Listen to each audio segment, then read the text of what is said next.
Something's been knocking on my door, and it knows my name. It all started with a deafening crash against my front door.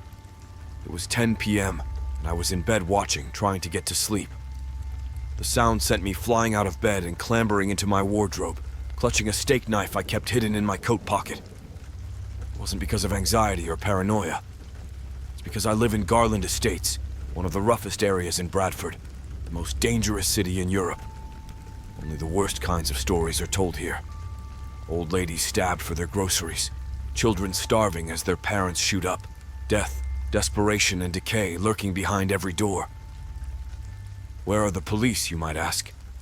Good question. They lack the manpower and the empathy to bother with estates like Garland. 28,866 crimes were committed in the city last year, the most common being violent offenses. You could call 999 with a knife sticking out of your chest, and you still wouldn't make their priority list. You just become another statistic. I hid in the wardrobe for another 10 minutes before plucking enough courage to peer out of the window. My bedroom was right next to the front door, so I could always check on who was out there. But that night, it was pitch black. Just a few squares of distant light coming from windows on the other side of the estate. Most of the flats were deserted. All 3 buildings had been sold to developers over the summer. They planned to tear the whole place down and start again. I've got just a few weeks to find a new place. Not that I care. Garland Estates is a place of last resort. In my case, it was a nasty ex-coke habit and a nasty ex-husband. I don't know what I'll do next, but one thing is for sure. I'd rather be homeless than spend another night in this place of rot. The next evening, there was a knock at the door. A hurried rat-tat-tat that cut through the silence of the house like a machine gun. I held my breath and switched off my phone, hiding in the darkness. Like my mom always said, you only get bad news after 9 p.m. The motion-controlled hallway light switched on, casting white light through the fabric of my curtains. I remained motionless, staring at the distorted shadows cast against my wall. There wasn't the usual shadow of someone standing by the door. But there was a second knock. This one was even faster. Asterisk rat-tat-tat.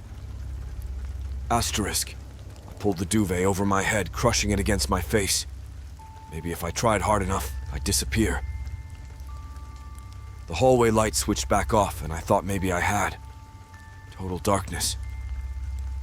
I slowly leant upwards, straining my neck, and listened out any noises from outside. It was silent, but only for a moment. A frustrated thud rang out from the door. It was short and sharp, sending me back under the covers. I don't remember falling asleep. I kept the knife under my pillow just in case. It started again the next night, but I was already prepared. In the dark, knife in my hand. There was a knock at the door. The hallway light switched on. But this time, there was a voice. It was a stern but polite. Southern and a bit posh. She called me by my full name. She was with the police. They needed to come in and talk. My father had been in a serious accident. If you were in my shoes, you'd probably answer the door. The problem was my dad had died when I was 6. He'd overdosed around his mate's house. I never visited the grave. Another knock. The voice was getting frustrated, but tried to hide it beneath professional politeness. I was desperate to take a look to see who was out there, but the curtains would be too obvious. They'd see I was in there, and the knocking would never stop. The only way to get a good look at them without arousing suspicion would be to check through the peephole. I crept out of bed and shuffled into the hallway, avoiding the stark light. There was another knock at the door. I froze on my hands and knees, stuck in the prayer position. The woman pleaded that I come to the door and talk to her. She knew I was in there. Cautiously, I rose to my feet, my gaze fixed on the peephole. I leaned forward, aligning my eye with the small lens. My vision was warped by a hairline crack in the lens that broke the hallway into jagged fragments. I imagined a stern face looking back at me, with sharp features and piercing yet gentle eyes. But there was no one.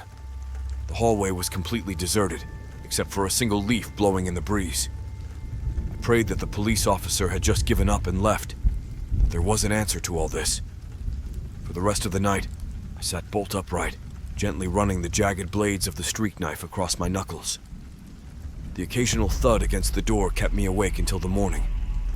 I called the police, and they told me there were no records of sending an officer to my address. The voice explained that it was probably some kids pulling a stupid prank.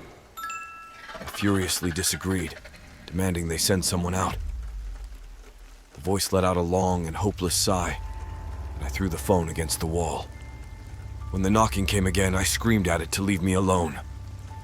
A lilting Irish voice came through the door. It was my neighbor from across the estate, a young guy with gormless eyes but a nice smile.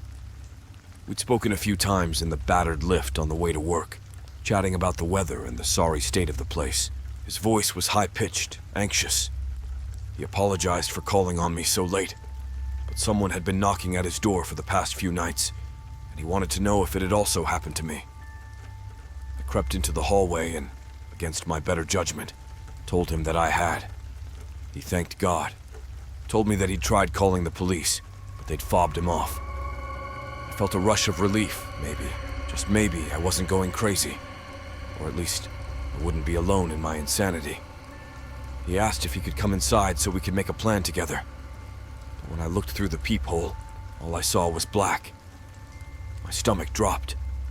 I asked if he was covering the lens. He told me that there was some kind of black substance wiped across my door like tarmac. Every door in the estate was covered in it. He began to sound panicked again, knocking on the door.